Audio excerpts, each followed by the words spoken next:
আমরা আজকে এই হেমতাবাদ অঞ্চলে কান্তর বুথে আমরা আজকে বাড়ি বাড়ি গিয়ে প্রচার চালাচ্ছি যে বর্তমান ব্যালটে আমাদের মমতা বন্দ্যোপাধ্যায়ের আশীর্বাদ ধন্য প্রার্থী সত্যজিৎ বর্মন, ইনি দ্বিতীয়বারের প্রার্থী। রামকৃষ্ণ আইভিএফ সেন্টার, মা হওয়ার স্বপ্ন পূরণ।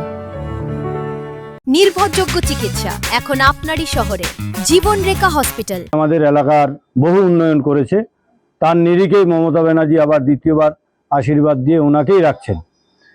সেই ব্যালট আজকে 4 নম্বর বোতাম টিপে যে ভোট দিতে হবে, সেই ভোট প্রচার করছি আমরা বাড়ি বাড়ি গিয়ে।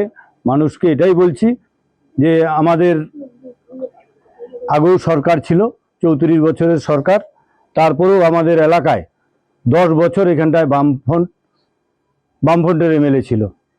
তো এখানটায় মোট 44টা বছর আমাদের এলাকায় কোনো কাজ ছিল না।